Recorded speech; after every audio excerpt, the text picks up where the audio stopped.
तो वृंदावन में एक भक्त गैया चराता था, एक आश्रम की गैयाओं की सेवा करता था। इतना सीधा था कि पूरे आश्रम के बालक, आश्रम के गुरुजी सब उसको बोलते थे भोंदू।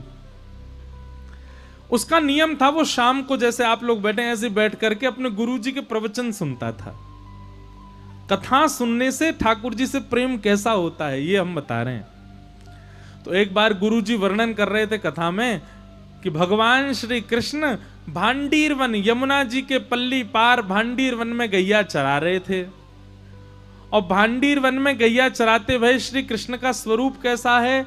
बोले मोर मुकुट धारण किया है, बैजंती माला पहनी है, वेणु का रौ कर रहे हैं, मधुर बांकी अदा से चल रहे हैं, पीली धोती पहनी है, सुंदर नीला पटका पहना है, ठाकुर जी में से कस्तूरी की सुगंधी आ रही है। और ठाकुर जी गैयाओं आगे गाय, पाछे गाय, इत गाय, उत गाय, चारों तरफ गैयाओं के बीच में ठाकुर जी हाँकते भय गैयान को चल रहे हैं। अब सामने बैठा भोंदू सुन रहा था। भोंदू बोला गैया चराने तो मैं भी जाता हूं, और 2-3 बार तो मैं भी भांडीर वन गया हूं, मुझे तो श्री कृष्ण नहीं मिले। उसके चित्त में ये बात नहीं आई कि ये द्वापर युग की बात बता रहे हैं। उसको ये लग रहा है कथा सुनते सुनते कि गुरुजी कह रहे हैं, इसका मतलब अभी भी कृष्ण गैया चरा रहे होंगे। यहां इतने लोग बैठे, हमें बिल्कुल सत्य बताना। हम जब कथा सुनाते हैं, ठाकुर जी की कोई लीला बताते हैं, तो आपके चित्त में ये बात आती ही नहीं है कि अभी ऐसी लीला हो रही होगी। आपके चित्त में आता है किसी काल में भगवान करते रहे होंगे। क्यों? हम चतुर बहुत हैं, हमको लगता अभी थोड़ी होती होगी लीला। पर भोंदू के मन में आया, ये गुरुजी कह रहे हैं भांडीर वन में ठाकुर जी गैया चराते हैं, इसका मतलब भांडीर वन तो मैं भी जाता हूं, मुझे तो नहीं मिलते ठाकुर जी। फिर स्वयं कोई टोक करके बोला, अरे भोंदू तू भोरो है, तेने खोजो ही ना होगो, तू भांडीर वन जावे, गैयान को चरतो भयो छोड़ के स्वयं पेड़ के नीचे जाके सो जाए, कहां तो मिलेंगे ठाकुर जी। अब की बार जाऊंगो, ढूंढूंगो ठाकुर जी कहां हैं। इतना भोला। अगले दिन गैया चराने के लिए गया तो भांडीर वन में अब वो तो ढूंढने लगा। गुरुजी से प्रवचन में सुना था कदम्ब वृक्ष के नीचे ठाकुर जी मिलते हैं, तो कदम्ब के वृक्ष ढूंढने लगा, कहां है कदम्ब वृक्ष। गुरुजी ने कहा था जहां छांव होती है ठाकुर जी वहां बैठते हैं, तो छांव में जाके ढूंढने लगा। गुरुजी ने कहा था ठाकुर जी यमुना जी के तट पर मिलते हैं, तो यमुना पुलिन पर घूमने लगा। 1 दिन, 2 दिन, 3 दिन, 4 दिन, अब तो रोज भोंदू ढूंढे, पूरा भांडीर वन ढूंढ लिया। 4 दिन बाद श्री राधा रमन लाल जी से रुका नहीं गया, बोले कि ये भोंदू रोज ढूंढता है मुझको, इसको लगता है मैं गैया चराने आता हूं, आज इसकी मनोकामना पूरी कर ही देता हूं। और आज भोंदू जैसे ही भांडीर वन में गया गैया चराने के लिए, तभी क्या दिखता है, असंख्य गायों का झुंड सामने से आ रहा है, विशाल सींग सब गैयाओं के, ये महाराज विशाल गैया। और जैसे ही वो गैया इतर हुई, इतर होते ही उसने क्या देखा, श्याम वर्ण त्रिभंग लली पीतांबरी पहने हुए श्री बाल कृष्ण चलते हुए उसकी ओर आ रहे। मोती की लड़ धारण करी है, घुंघराले केश हैं, एक मोर पिछ ऊपर पहना हुआ है, कानों में मकराकृत कुंडल हैं, गले में सुंदर वैजंती माला है, ऊंची धोती पहनी है, पांवों में मोटे मोटे कड़ूला पहने हैं, हाथों में कंगन पहने हैं, बाजूबंद पहने हैं, कटाक्ष कटीले नेत्र हैं, मधुर मुस्कान है, श्याम वर्ण के ठाकुर जी चलते भय गैया चराते भय आ रहे हैं। ऐसे बढ़िया सुंदर एक डंडा अपने कंधा पे लगा के और दोनों हाथ ऐसे उस पर पधरा करके ठाकुर जी चलते भय गैयान के पीछे पीछे आ रहे हैं।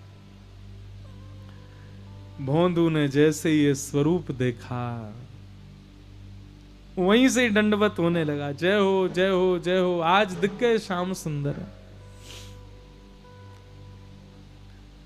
ठाकुर जी उसके पास आके खड़े हो गए, अरे लाला। अब वो तो उसके तो हाथ पांव कांपने लगे ठाकुर जी को देख के। ठाकुर जी बोले, अरे यहां कहा कर रहा है। अब तो वो तो बोले ही नहीं पा रहा, उसका तो मुंह कांप रहा है। ठाकुर जी बोले, घबराए मत, तो मारवे थोड़ी आया हूं मैं। अच्छा ये बता तेरा नाम कहा है। तो भोंदू ने उत्तर दिया, मेरो नाम भोंदू है। अब तो भोंदू नाम सुनते ही ठाकुर जी बोले, कहाँ नाम बताया होते ने? बोले मेरो नाम भोंदू है। ठाकुर जी तो बैठ गए, जोर जोर से हंसने लगे, कभी इधर गिरे कभी उधर गिरे, लोटपोट है करके ठाकुर जी फिर पूछे, तेरो नाम क्या है? बोले मेरो नाम भोंदू है।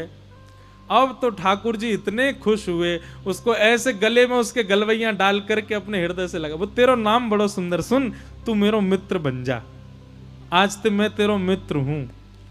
भोंदू के नेत्रों में आंसू आ गए, बोले मैं आपके लायक ना हूं ठाकुर जी। बोले ऐसे क्या बोले?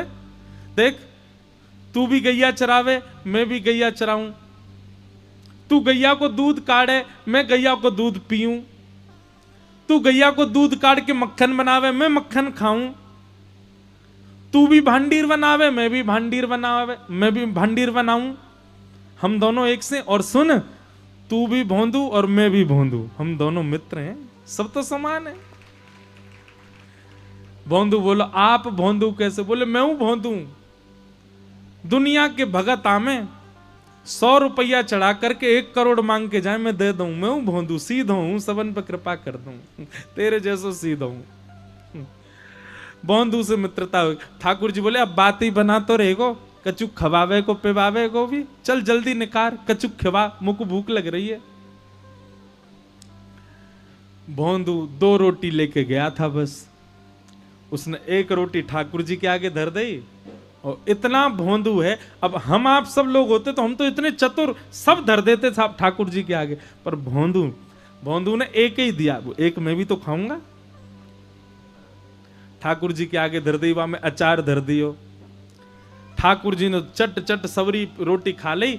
अब भोंदू से कहने लगे, अरे तेरो मित्र बनूं, चल ला ये रोटी दे दे। तो भोंदू बोलो, आधी ले लो, आधी मैं खाऊंगा, मुझको भूख लग रही है। ठाकुर जी बोले तू बहुत सीधा भैया भोंदू, ले आधी तू खा, आधी मैं खाऊं।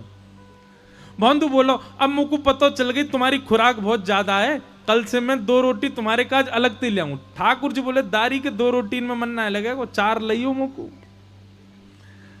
भोंदू बोलो, तो 2 मेरी 4 आपकी। ठाकुर जी बोले हाँ ऐसे ही करियो। ठाकुर जी अपनी गैया लेके चले गए, भोंदू अपनी। अब भोंदू इतना सीधा, उसने आश्रम में जाके किसी को नहीं बताया, उसको लगा ये सब भगवान से मिलते हैं, मैं ही अभागा हूं, मुझे इतने दिन बाद ठाकुर जी मिले।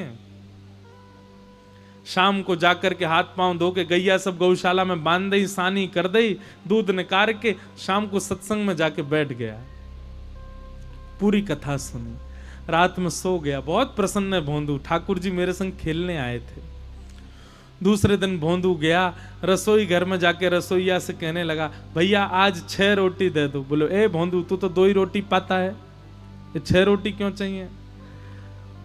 भोंदू बोलो, वो नंद नंदन ठाकुर जी आए थे कल गैया चराते हुए, भूखे रह गए, बड़ो पेट है उनको, यूं करे 4 रोटी लियो, मेरे 4 उनकी 2 मेरी। रसोईया बोले, ए भोंदू कुछ भी बोल लो है, नंद नंदन ठाकुर जी आए, एक काम कर गुरु जी से बुलवा दे, गुरु जी बोल देंगे तो दे देंगे हम तो को। भोंदू गया गुरु जी के पास, गुरु जी एक निवेदन करनो। गुरु जी बोले, हाँ भोंदू बोल।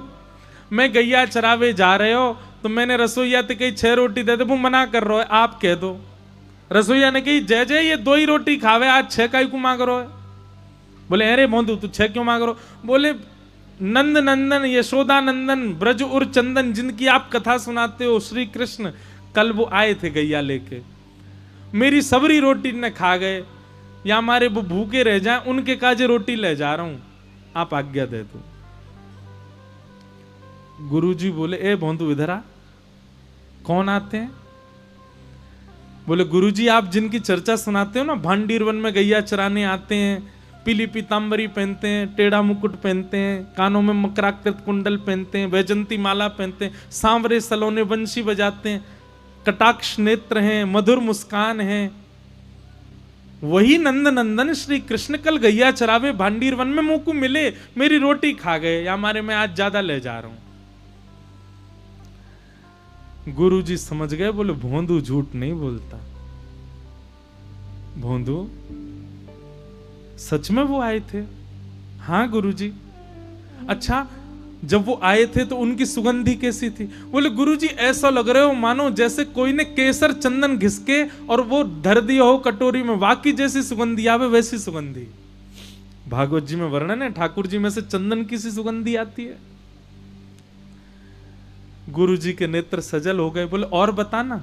बोले घुंघराले केश हैं और घुंघराले केशन की बेणी बनी भई है, और वह बेणी में ऐसी मोर पिछ ठाकुर जी पहन के आमे। गुरुजी बोले और बताना भोंदू। बोले ठाकुर जी जब जोर से ठहाको मार के हंसे ना, उनके दंतावली देख करके, उनकी मधुर मुस्कान देख करके तो ऐसा लगे कोटि कोटि चंद्रमा उन पे वार दो, इतने सुंदर लगे। और बताना भोंदू। बोले गुरुजी कल जब उनने मेरे गले में गलवैया डारो ना, तो जैसे हम आप एक दूसरे के गले में गलवैया डारें तो निष्ठुर था को अनुभव होवे, ऐसा अनुभव होवे या कि हड्डी चुभ रही है। पर जब कल उनने मेरे गले में गलवैया डारी ना, मुझको ऐसा अनुभव ही ना भयो। मुझको तो ऐसा लगो कोई मखमली गद्दा मेरे कंधा पे धर दियो, इतने कोमल अंग उनके। गुरुजी को विश्वास हो गया कि इसको कृष्ण मिले। हाथ पकड़े, भोंदू मेरो एक काम करेगो? बोले हाँ बताओ ना गुरुजी। वो आज भी आएंगे? बोले हाँ आएंगे। तू उनको लेके आश्रम आ जाएगा? भोंदू के मन में आया गुरुजी इतने शिष्य आपके, आप मुझसे ही क्यों कह रहे हो कि इतने योग्य बालक, सब पढ़ना लिखना जानते हैं, सब संस्कृतज्ञ, मैं तो ग्वारिया हूं, मुझे तो गैया चराते मिल गए कल गलती से। आप सबको तो वो रोज ही मिलते होंगे ना, आप किसी भी बालक को कह के बोल मैं कैसे लाऊं? गुरुजी ने हृदय से लगा लिया, बहुत भोला है भोंदू तू। हाँ सबको मिलते हैं, लेकिन हम चाहते हैं कि तू ही लेके आ उनको। भोंदू तो इतना खुश हो गया कि गुरुजी ने मुझको पहली बार कोई कार्य दिया है। निकल पड़ा, आज बड़े उत्साह में गया भांडीरवन। भांडीरवन जैसे ही पहुंचा तो विलंब से पहुंचा, ठाकुर जी पहले ही पहुंच गए थे। ठाकुर जी बैठे थे, आया, जय जय क्षमा कर दियो आज विलंब है। बोले नहीं हम तो ते नाराज है, तू विलंब ते क्यों आयो? भोंदू बोलो आज गुरु जी ने रोक लियो, फिर रसोईया ते मेरी झड़प है गई, रोटी ना दे रहो आपके काजे। तुरंत उसने पोटली खोली, ठाकुर जी की 4 रोटी उठा के दे, अभी भी 6 नहीं दी है ठाकुर जी को, 4 ही रखी है सामने। जे आपकी 4 रोटी, जे आपको अचार, और जे मेरो है या मत खा जाइयो, कल भूखो रह गयो मैं आपकी वजह से। ठाकुर जी रोटी पान लगे, भोंदू ऐसे घुटने दबा रहा ठाकुर जी के। ठाकुर जी के जय जय, एक मेरी बात मानोगे? बोला हाँ। इतने वर्ष है गए मुझको गैया चराते हुए, मेरे गुरुदेव ने पहली बार मुझसे एक जिज्ञासा करी है। ठाकुर जी बोले कहा जिज्ञासा? आप मेरे संग आश्रम चलो गुरु जी के पास। ठाकुर जी रोटी पाते जा रहे हैं। ए भोंदू देख, तू हमारो मित्र है, हम तेरे मित्र हैं, जे गुरु जी बीच में मत लावे। बस मैं तोते मिलूंगा, तू मोते मिलेगा, और कोई से ना मिलूंगा मैं, सबंत मना कर दे। तू मेरो सखा है, बस मैं तोते मिलूंगा और कोई तो ना मिलूंगा। भोंदू बोलो पहली बार गुरुजी ने कोई काम दियो, ऐसा तो मत करो। अरे मैं तो आपको जानतो ही ना हो, मैं तो आपको पहचानतो ही ना हो, मैं तो कितने वर्षन तो यहाँ पे गैया चरावे आ रहा हूं, मुझको पता ही नहीं कि आप भी आओ। गुरुजी ने ही तो बताई, गुरुजी ने ही तो परिचय करायो, गुरुजी की कृपा से ही तो मैं आपसे मिलो। अगर गुरुजी नहीं होते तो मैं आपसे कैसे मिलता? उन गुरुजी की इतनी बात तो मान लो, आप चल दो। ठाकुर जी बोले देख भोंदू, हमारी अंतिम बार बात सुन ले, तू बस हमारो सखा, और कोई से हम बात नहीं करेंगे। भोंदू बोलो तो नहीं जाओगे आप गुरुजी के पास? ठाकुर जी बोले नहीं जाएंगे। बोले अंतिम बार पूछ रहा हूं, जाओगे कि नहीं जाओगे? ठाकुर जी बोले नहीं जाएंगे। भोंदू ने 1 रोटी तो ठाकुर जी पारे, 3 रोटी सामने पड़ी, तीनों उठा लेंगे। बोले जो गुरु जी की है, मत खाओ। और सुनो, जो आधी रोटी अभी बची याकूब दे दो, ये भी गुरु जी की रसोई में बनी है, याकूब मत खाओ। ठाकुर जी के हाथ से आधी रोटी छीन ली भोंदू ने। अरे गुरु जी की कृपा से मिले हो, मैं एक ही बार तो आपसे कह रहा हूं कि गुरु जी से मिलवे चलो, मना कर रहे हो, ज्यादा ही भगवान बन रहे हो अपने मन में। ठाकुर जी बोले रोटी तो पूरी पान दे, नहीं मिलेगी रोटी, रोटी भी गुरुजी के घर की है, और रोटी खावे को इतना ही मन है तो पहले मुंह को वचन दो कि गुरुजी के पास चलोगे तो रोटी मिलेगी, नहीं तो नहीं मिलेगी। ठाकुर जी बोले ले जा अपनी रोटी ने, लेकिन तेरे गुरु के पास ना जाऊंगा मैं। भोंदू ने तुरंत पोटली बांधी और पोटली बांध करके और उठ गयो, अपनी गैयान को इकट्ठो करने लगो। ठाकुर जी बोले क्या कर रहे हो? बोले क्या कर रहा हूं? का गैयान ने लेके जा रहा हूं कहीं और सुनो मैं क्यों जाऊं, तुम जाओ यहां से, अपनी गैयान ने लेके कहीं और चरावे जाओ, जे भांडीर बने जे भी मेरे गुरुजी ने बताए हो, यहां आप अपनी गैया लेके नहीं आओगे, कहीं और गैया चराओ। ठाकुर जी बोले देख ऐसे गुस्सा मत करे, हम तेरे सखा हैं। भोंदू बोलो मैंने तो आपसे कही ना कि मेरे सखा बनो, खुद ही आए आकर के मेरे गले में गलवैयां डाल के भोंदू नाम सुन के हंसन लगे। और सुनो जे भोंदू नाम इतनो प्रिय लगो ना, जे भी मेरे गुरुजी ने धरो मेरो नाम तो कुछ और है, सब मुख भोंदू बोले। ठाकुर जी बोले देख भोंदू तू उदास मत हो। नहीं उदास तो मैं है गयो और नाराज है गयो, और सुनो आम पाम 100 साल की कट्टी, मिलवे मत आइयो मोते, मोए कोई संबंध ना रखनो आपते, चले जाओ।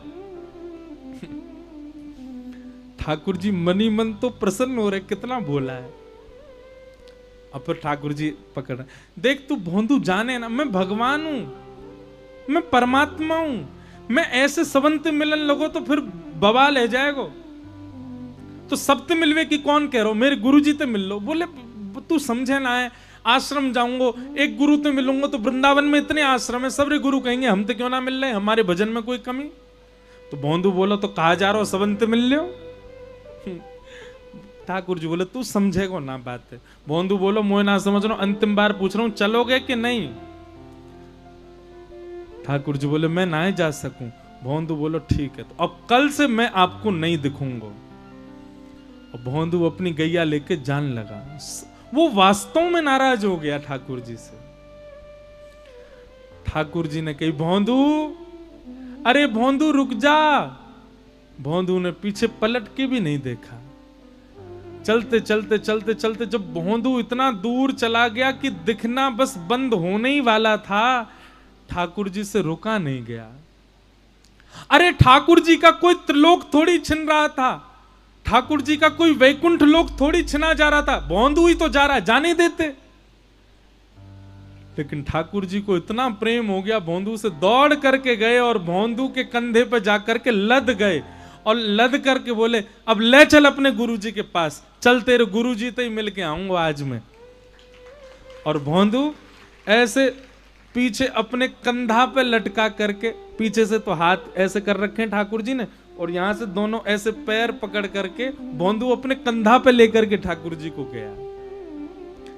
संध्या का समय, गुरुजी द्वार पर ही बैठे थे, तभी देखा कि आश्रम की गैया आ रही हैं। गुरुजी तो व्याकुल हो गए, अब दिखेंगे अब दिखेंगे अब दिखेंगे।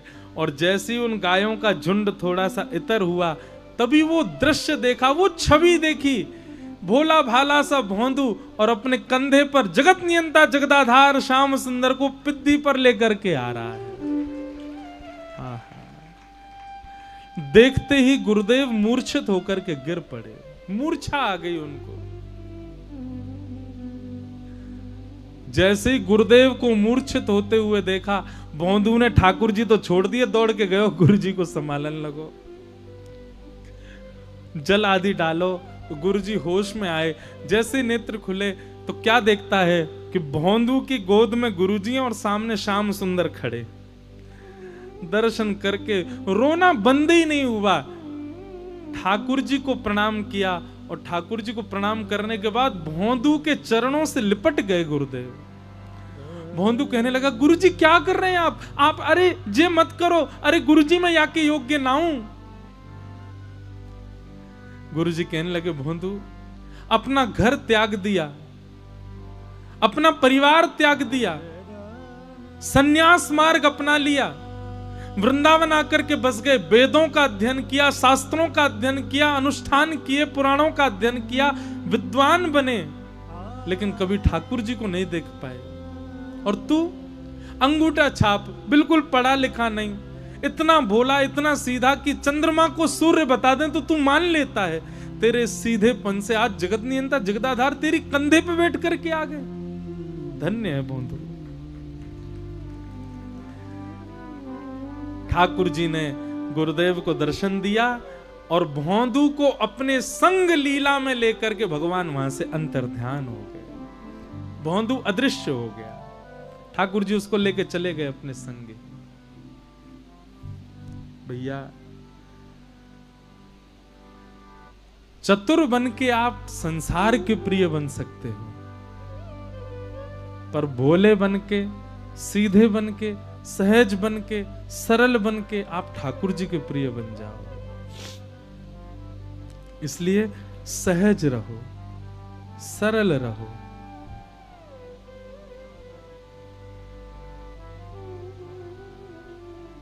ऐसी भोंदू की कथा। तो कथा ने अगर आपको सरल नहीं बनाया ना, तो आप कथा सुनना बंद कर दीजिए।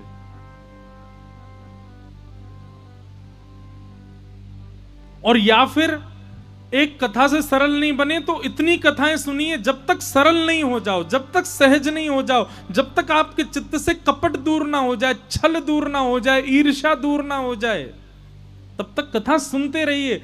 कथा सुनकर के भी चतुराई नहीं गई है आपकी, तो फिर काय बात की कथा? कथा तो सहज बनाती है, कथा तो सरल बनाती है, कथा तो दीन बनाती है।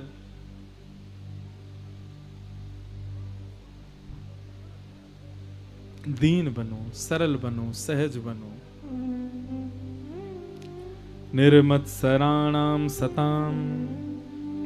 इस प्रकार भागवत जी का द्वितीय श्लोक बता करके भाव रखा गया।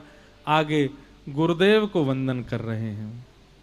गुरुदेव को वंदन करते हुए अब यहां से सूत जी महाराज प्रवचन करना प्रारंभ करते हैं। सवै पुंसाम परो धर्मो यतो भक्तिर अदोक्षजे अहैतुक्य प्रतिहता ययात्मा संप्रसीदति धर्मस्वनिष्ठितः पुंसाम विश्वक्सेन कथासुय नोत्पादये दधिरतिम श्रम एव हि केवलम्।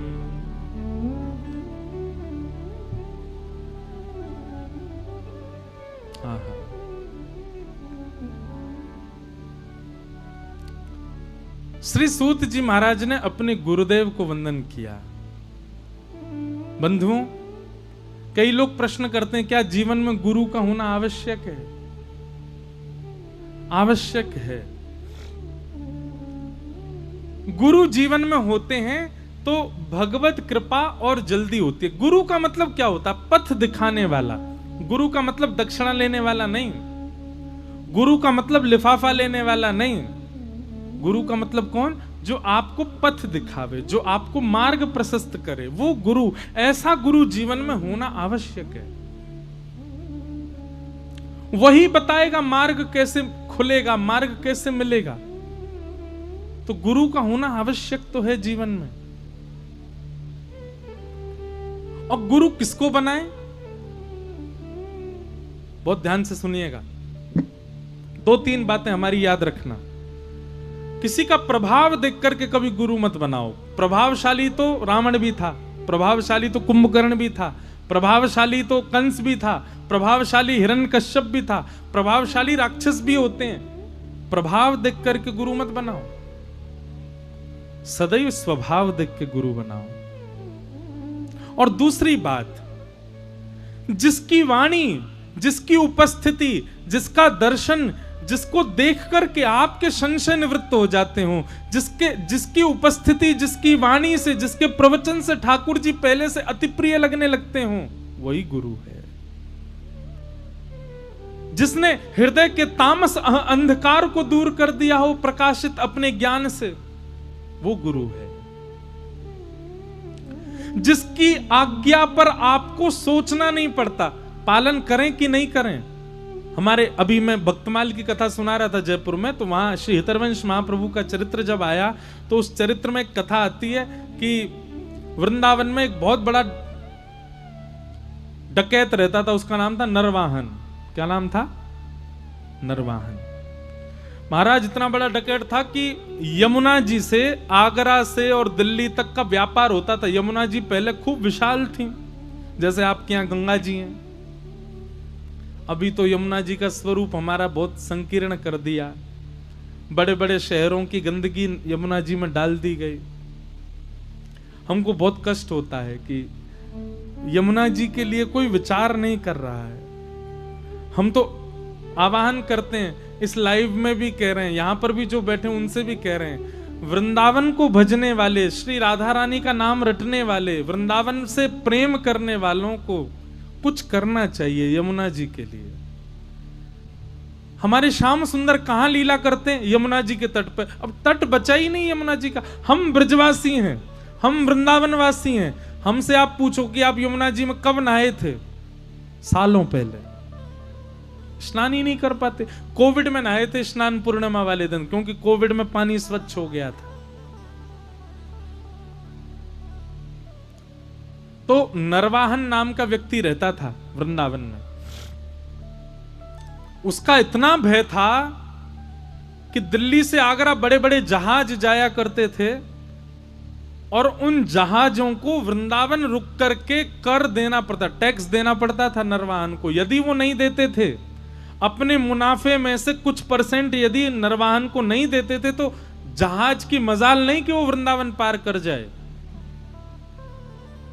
इतना उसका भय था। जब वृंदावन में श्री राधा वल्लभ लाल जी को लेकर के श्री हितवंश महाप्रभु पधारे और मदन टेर ऊंची ठौर पर जब वे विराजमान हो गए, तो खूब सारा धन, खूब सारा सोना चांदी, हीरे जवाहरात संग लेके आए ठाकुर जी के। सब लोगों ने जाकर के महाप्रभु जी से कहा, आप नरवाहन से एक बार मिल लीजिए, उसको कुछ भेंट दे दीजिए, क्योंकि नरवाहन बहुत क्रूर है। अगर वो नाराज हो गया तो फिर कुछ उठपटांग करेगा। हितवंश महाप्रभु बोले, हम तो श्री राधा वल्लभ जी को जानते हैं, इसके अलावा किसी को नहीं जानते, किसी से नहीं मिलेंगे। अब ये बात किसी ने जाके नरवाहन को कह दी। बोले एक महात्मा आया है, एक बाबा आया है, ठाकुर जी लेके आया, खूब सारे सोना चांदी लेके आया। उससे किसी ने कहा कि आपको आके प्रणाम करे, तो वो बोले हम राधा वल्लभ जी के अलावा किसी को नहीं जानते। नरवाहन बोले, अच्छा हमको नहीं जानता, बताते हैं उसको जाके हम कौन है। सुबह सुबह का समय हितवंश महाप्रभु बैठ करके श्री राधा वल्लभ जी को उस भोर का राग सुना रहे थे, और तभी नरवाहन मदन टेर ऊंची ठौर जैसे ऊपर चढ़ने लगा, तो मंदिर नहीं था, कुंज निकुंजों में ही ठाकुर जी बैठे थे। नरवाहन ने जाकर के अपनी तलवार से जैसे ही कुंज हटाई, वो झाड़ियों को दूर किया, तो सामने राधा वल्लभ लाल जी बैठे थे, और राधा वल्लभ लाल जी के सामने हितवंश महाप्रभु बैठे थे, जिनका पीछे का हिस्सा, पीठ दिखाई दे रही थी नरवाहन को। लेकिन उसने जैसे ही झाड़ियों को दूर किया, तो झाड़ियों की आवाज से हितवंश महाप्रभु ने पीछे की ओर मुड़ करके केवल आधे मुड़े। ध्यान से सुनिएगा, कितने मुड़े? आधे।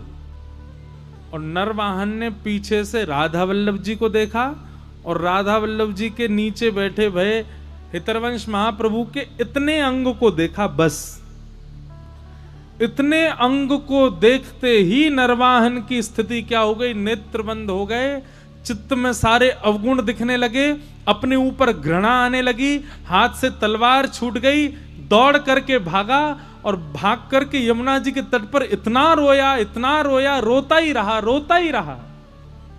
सब अचंभित हो गए, पूछते रहे क्या हो गया? नरवाहन बोला, मैंने अपना जीवन व्यर्थ कर दिया, मैंने अपना जीवन नष्ट कर दिया। भगवान ने कृपा करके मुझको मानव बनाया, और मैंने दुनिया के चित्त में भय व्याप्त कर दिया। अब तो प्राण राधा वल्लभ, जीवन राधा वल्लभ, हृदय राधा वल्लभ, नाथ राधा वल्लभ, यही गाने लगा। केवल हरिवंश महाप्रभु का इतना मुख देखा था उसने। इसे कहते हैं गुरु, जिसके दर्शन जिसकी वाणी, जिसकी उपस्थिति, जिसका प्रवचन आपके चित्त को एक क्षण में परिवर्तित कर दे, वही आपके गुरु हैं। जिनकी आज्ञा हो गई, मानो गुरुजी ने आपसे कह दिया क्या, हाँ भाई लखनऊ चले जाओ। अब आप ये सोच रहे हो जाना कैसे है, लखनऊ जाके करना क्या है, कहां जाना है, कहां रुकना है, क्यों जाना है। समझो कि अभी अब वो गुरु नहीं है, या फिर वो तो गुरु हैं, आपके भीतर शिष्यत्व नहीं है। गुरु कौन? कह दें कि लखनऊ चले जाओ तो आपने दूसरा प्रश्न ही नहीं किया, करना क्या, वहां जाके सीधे चले ही गए। इतना विश्वास जिसकी वाणी के प्रति हो जाए, समझो वही आपके गुरु हैं।